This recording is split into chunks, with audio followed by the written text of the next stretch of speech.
नमस्कार दोस्तों, आज जिस मूवी के बारे में हम बात करने जा रहे हैं वो है शाहरुख खान की मूवी जिसका नाम था ज़ीरो।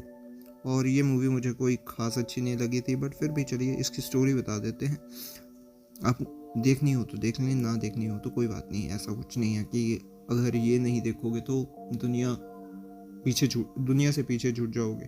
तो चलिए शुरू करते हैं इसकी स्टोरी के साथ। बउआ सिंह एक छोटे कद का लड़का जो मेरठ से के लिए लड़की ढूंढने में काफ़ी मुश्किल फेस करता है।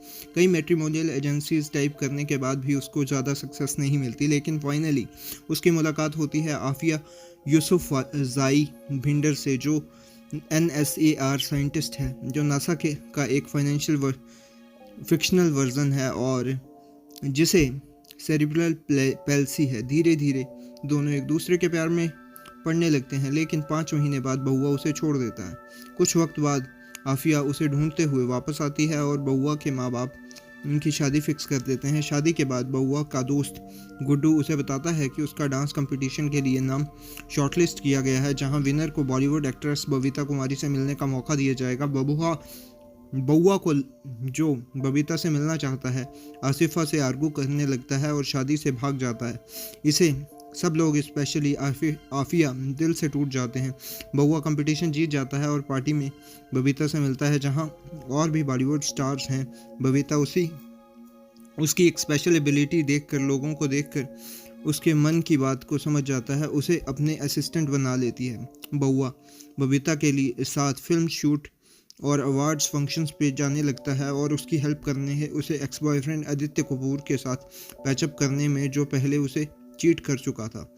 एक दिन बउआ बबीता को आफिया के बारे में बताता है। बबीता उसे एक झूठी कहानी सुनाती है कि उसके माँ बाप भी ड्वार्फ थे और उसका फादर उसकी मदर को चीट कर गया। इससे बबुआ को रियलाइज़ होता है कि आफिया के साथ कितना गलत किया। थोड़ी ही देर में के बाद बबुआ एक पार्टी में झगड़ा कर देता है, जिसके बाद बबीता उसे घर से निकाल देती है और खुद भी आदित्य से ब्रेकअप कर लेती है, क्योंकि आदित्य दोबारा उसे चीट कर रहा होता है। फिर बउआ और गुड्डू न्यूयॉर्क जाते हैं, जहां आफिया एक सेमिनार अटेंड कर रही होती है।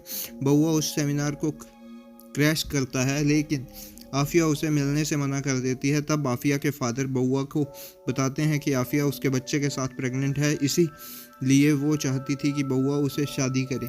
बउआ ये सुनकर टूट जाता है और डिसाइड करता है कि वो वहाँ से चला जाएगा, लेकिन इस बार एक लास्ट बार जाता है और NSAR जाकर आफिया से मिलता है। जब आफिया उसे वापस रिजेक्ट कर देती है तो बउआ एक मार्स मिशन के लिए वॉलंटियर कर देता है, जहां ह्यूमंस को भी रॉकेट से भेजा जाना होता है।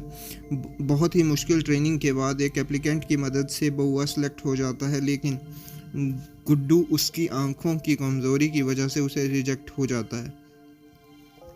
लॉन्च वाले दिन आफिया और जो श्रीनिवासन से शादी करने वाली होती है, उसे छोड़कर NSAR पहुंच जाती है। वो रॉकेट लॉन्च के बिल्कुल कुछ सेकंड्स पहले वहां होती है। बउआ उसे एश्योरेंस देता है कि वो हमेशा उसे ही प्यार करता है और रॉकेट स्पेस में उड़ जाता है। लॉन्च को आफिया, गुड्डू और श्रीनिवासन, बबीता और बउआ के फैमिली टीवी पे दिखाते हैं। रॉकेट सक्सेसफुली स्पेस में चला जाता है। फिर आफिया की वॉइस ओवर आती है, जो बताती है कि बउआ मार्स पहुंच गया है और वहां से एक वीडियो रिकॉर्डिंग भेजता है, लेकिन वापस आते वक्त उसे रॉकेट कहीं स्पेस में लॉस्ट हो गया। आफिया उसका इंतज़ार करती रही। 15 साल बाद एक चाइनीज़ स्पेस स्टेशन को बउआ के स्पेस एस्केप पॉड का सिग्नल मिलता है, जो पैसिफिक में क्रैश लैंड करता है। इससे पता चलता है कि बउआ अभी भी जिंदा है। तो दोस्तों, ये इसकी स्टोरी थी। आगे आप देखना चाहें तो देख सकते हैं। ये था मेरा रिव्यू। मैं मिलता हूँ आपको किसी और मूवी के रिव्यू के साथ। तब तक के लिए बाय।